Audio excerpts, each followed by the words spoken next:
হামজা দেওয়ান চৌধুরী একজন বাংলাদেশি বংশোদ্ভূত যুক্তরাজ্যের পেশাদার ফুটবল খেলোয়াড়।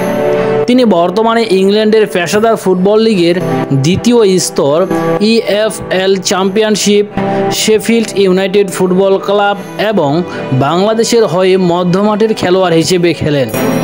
তিনি মূলত রক্ষণাত্মক মধ্যমাঠের খেলোয়াড় হিসেবে খেললেও মাঝে মধ্যে কেন্দ্রীয় মধ্যমাঠের খেলোয়াড় হিসেবে খেলে থাকেন। বাংলাদেশ ফুটবল ফেডারেশন 2024 সালের 19 ডিসেম্বর জানায় যে হামজা বাংলাদেশ জাতীয় ফুটবল দলের হয়ে খেলার আনুষ্ঠানিক অনুমতি পেয়েছেন। হামজা ইংল্যান্ডের লেস্টারশায়ারে জন্মগ্রহণ করেন। তিনি জন্মগতভাবে একজন বাংলাদেশি মা এবং গ্রেনাডিয়ার পিতার সন্তান। হামজা একটি ঐতিহ্যবাহী বাঙালি মুসলিম পরিবারে নিজের মাতা ও সৎ পিতার কোলে বড় হয়ে ওঠেন এবং শৈশব থেকেই তিনি বাংলাদেশ সফর করছেন। তার মায়ের পৈতৃক নিবাস ছিল বাংলাদেশের হবিগঞ্জের বাহুবলে। তার সৎ বাবাও বাঙালি। হামজা চৌধুরী স্বাচ্ছন্দ্যে সিলেটি ভাষায় কথা বলতে পারেন এবং তার পূর্বপুরুষের মাধ্যমে গ্রেনাডা জাতীয় দলের হয়ে খেলার যোগ্যতা অর্জন করেন। হামজা চৌধুরী একজন সুন্নি মুসলিম এবং তার যৌবনে সান্ধ্য মাদ্রাসায় পড়তেন বলে উল্লেখ করেছেন। তিনি বলেন যে ম্যাচের জন্য চেঞ্জিং রুম থেকে বের হওয়ার আগে তিনি আরবিতে কোরআনের কিছু অংশ যেমন আয়াতুল কুরসি ও বিভিন্ন দোয়া পড়তেন। 2019 সালের এপ্রিলে তিনি ঐতিহাসিক একটি টুইটের জন্য ক্ষমা চেয়েছিলেন। পরে তাকে অসদাচরণের জন্য অভিযুক্ত করা হয় এবং 5,000 ইউরো জরিমানা করা হয় এবং একটি শিক্ষাগত কোর্সে রাখা হয়।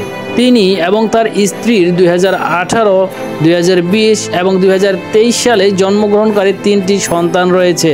2021 সালের FA ফাইনাল কাপ জয়ের পর হামজা তার একজন বন্ধুর সাথে ফিলিস্তিনি পতাকা উঁচিয়ে বিজয় উদযাপন করেন যখন ফিলিস্তিনি ইসরায়েল সংঘাত চলছিল। হামজা তার খেলোয়াড়ি জীবন শুরু করেন ব্রিটিশ ক্লাব লেস্টার সিটির একাডেমিতে 2011 থেকে 2012 মৌসুমে খেলার মাধ্যমে এবং মাত্র 16 বছর বয়সে শীর্ষ স্থানীয় কয়েকটি ইউরোপিয়ান ক্লাবের নজরে আসেন। 2016 সালের 27 ফেব্রুয়ারি তিনি লিগ 1 ক্লাব বার্টন আলবিয়নে 1 মাসের জন্য খেলার চুক্তিতে যোগ দেন। ওই একই দিনে ব্রিটিশ ফুটবল লিগে আত্মপ্রকাশ করেন, যেখানে 77তম মিনিটে টম নেইলরের বদলি হিসেবে মাঠে নামেন।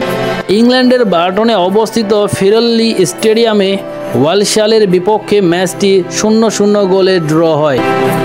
2024 সালের 23 আগস্ট তিনি বাংলাদেশি পাসপোর্ট পান এবং 2024 সালের 24 সেপ্টেম্বর ইংলিশ ফুটবল অ্যাসোসিয়েশন তাকে একটি অনাপত্তি সনদ প্রদান করে এবং আনুষ্ঠানিকভাবে বাংলাদেশের প্রতিনিধিত্ব করার অনুমতি দেয়।